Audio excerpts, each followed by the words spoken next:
At 5 TDs, was the team's leading rusher with 100 yards on the ground. Shannon, did Cam lock it up, the MVP, this Sunday? I believe he did, because he did something Sunday that has never been done in the 90-plus year history of the National Football League. Throw 5 touchdowns, pass for 300 yards, rush for 100 yards in the same game. He did that. He's passed for 5 touchdowns 3 times this year.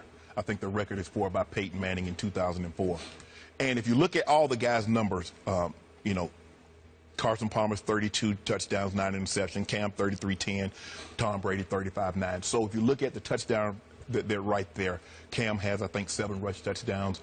Carson has 1. I think Brady has 2. But the 14-0 record is undeniable. They went to Seattle. We think Seattle's a very, very good football team, and they beat Seattle. They beat the Packers, who's leading the NFC North division. It's hard to get better than 14-0 when you only play 14 games. So you look at his body of work, you look at what he's done. Early in the year when we were talking about Cam as an MVP candidate, everybody says, well, he doesn't have any numbers. Look at his completion percentage. Look at his QBR. 33 touchdowns and 10 interceptions is pretty good, with another 7 rush touchdowns, 500-plus rushing yards. See, you just can't look at him as a thrower of the football. He's probably asked to do more than probably these other guys, because if you look at him, he's made Ted Ginn Jr. a really a viable receiver. I call him 50-50, because there's a 50% chance he catch it, there's a 50% chance he drops it. But as of late, he's been phenomenal. And I'll give the nod to Cam, and I think he sold it up. Because 2 of the last 3 games, his team was behind or tied in the game, and he let them down for a game-winning field goal against the New Orleans Saints 3 weeks ago, and we saw what he did on Sunday. I think it's his. And it sounds like you have Carson Palmer second, because you kept relegating Brady to 3rd mention in all the stats. Well, we're splitting hairs. I mean, second, third, it doesn't matter. It's kind of like, it's over. It's like game over. Who's Miss Universe? Miss Philippines. So first and second runner-up doesn't matter. Oh, well, speaking of that, I'm going to have to switch the crown at the last. Yes, I'm going to have to switch the crown. I get it. Okay. Look, I keep saying this. I take 0 away from what Cam Newton has done this year, because it is sensational. This has been his breakout greatness year, where he arrived at greatness, maybe all-time greatness if he can sustain this. Right. I wasn't sure up to this point. I was a big proponent of his coming out of college, but I hadn't seen this yet. No. And then I saw it. So I give everything that you just said, I give it all high credence. But I got to tell you, as much as I gave in to Stephen A. on Monday, and I said, look, I will give you this. Cam has at least caught Tom Brady. He's at least pulled even with Tom Brady.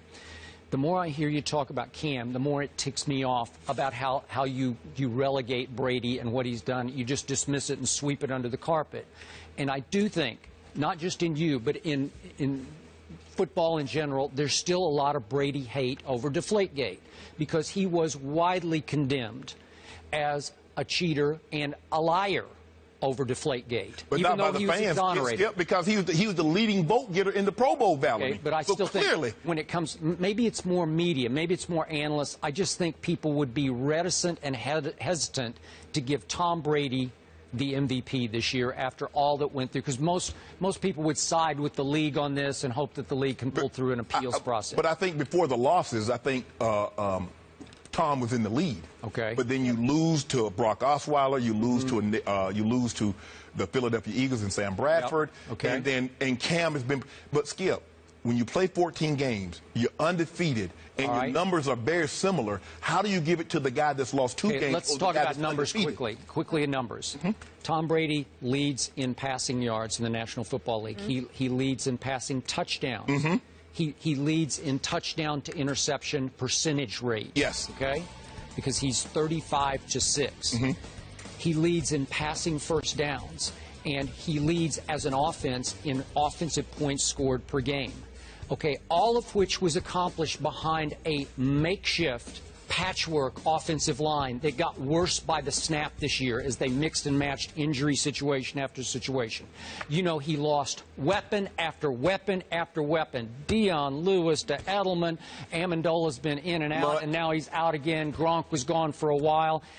What he has pulled off has been near miraculous to me. Speaking of, in those 2 losses you mentioned, at Denver, Philadelphia, he almost pulled off miraculous comebacks in both.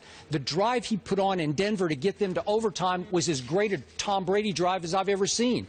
And the comeback against Philly after the disastrous, tumultuous turnovers and returns that they allowed was spellbinding. And the 99-yard INT return he allowed. Okay, but it was a tipped pass that went. But he threw it. He forced it.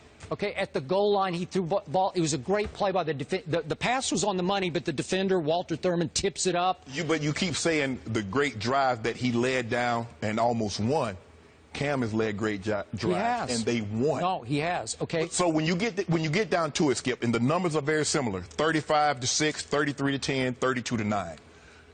Okay. They're undefeated. Okay. Do you realize, without me nitpicking here, I can show you 6 Cam games early in the year. If I just go on QBR, they're below mediocre. Yes. And they counted. Those games count in what we're talking about right now. So I'm going to have to count those games as I'll give them mediocre at best games. They counted. And when you say deep threats, Tom Brady has no deep threat. I get you. Ted Ginn Jr. is 50-50. He's also 50. No, he's about 75-25. He's going to run by any corner who tries to cover him. But you know what Tom Brady has that nobody else has? He has the most valuable non-quarterback playing in football, and that's Rob Gronkowski. When he's healthy. Yep. He also has the greatest head coach in NFL history. I could debate that, but he's the only guy that has the same owner, same head coach for 15 years. So should that discount his performance? But you're trying to discount Cam's performance because you said I can just do it with the numbers. Now you're doing it with, but did they win? Yeah, they won 14 times. I can't take it away. Okay. So what are we debating then? Okay, we're debating that Tom Brady was not completely at fault for the Philadelphia loss, where he almost brought them back from nowhere. They were completely out of the game. He actually played really well in that game. Carolina was really led by their defense. Their defense gave up 38 points to New Orleans. 38 points to New Orleans. Well, 35 to the Giants for that. And you saw Cam on the sideline with the towel on his head. He looked up at the scoreboard. Yeah. I got this. Hey, for the first 9 games of the year, Tom Brady played quarterback on a level I have never seen any quarterback ever play. But those count. But unfortunately, they didn't have the MVP out then. So what has he done the last 5? Look at Cam's last 5 games.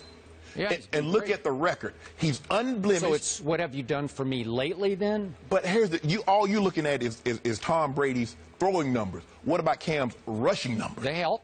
They contribute. They help? Just Sure. help. Okay. Okay. But in the end, I just gave you all those big passing numbers, and they're all better than Cam's. Every one of them. Cumulative numbers for the whole year.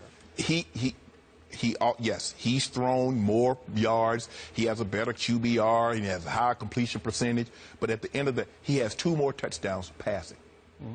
Cam has how many more rushing touchdowns? How many more rush yards? That's a part of their offense. Okay. His job is just not to throw the football. Okay. Who's had consistently the better supporting cast the whole year? Tom Brady or Cam Newton? Cam Newton. But you know what, Skip? We really can't base it on supporting cast. That's not how you determine an MVP. It's still a stat number. And Cam has the stats to back up that 14-0 resume. I don't know how. Now, look, I think it's going to be close. At one point, maybe the first, 7, 8 games, it was probably going to be unanimous, Tom Brady. But Cam kept playing better. Also, Carson Palmer, he threw his name into the hat. Now, I think Russell Wilson has done a little bit too much too late because he's playing phenomenal. Hey, his last 5 games are maybe the best 5 straight I've ever seen anybody play. Exactly. He's worked his way into the conversation. He has, but I think when it's all said and done, they play Atlanta this week, Carolina Panthers, they play Atlanta, and they get Tampa at home. I don't know how. Over the last 2 weeks, somebody overtake him. Okay, but look at the degree of difficulty that Tom Brady now has going to the Jets on Sunday. Arch rival in the division, a team that's pretty hot right now, the Jets. He's going against Ryan Fitzpatrick. Okay, all right. He went against Tyrod Taylor. He went against Ryan Tannehill. No Edelman, no Amendola. Gronk is still gimpy at best and is 50-50 on whether he's going to catch the ball at this point because he's thinking about his lower leg more than he is about catching the football. So what? You realize the primary back right now is Joey Iosifa? Joey Iosifa is your primary ball carrier going to the Jets? You know, it's like Tom Brady or bust. Tom Brady against the world. I think because these guys aren't, say, Odell Beckham Jr. or Julio Jones, or these guys aren't Adrian Peterson, we automatically dismiss how good they are in that system. Maybe now somewhere else, they're just guys. They wouldn't be anything. But in that system, they're perfect for what they do. Okay, this always boils down to this to me. Tom Brady's been great for a long time, so he's always great. It's okay. Let him be. But Cam's having a breakout year, so let's give Cam the MVP.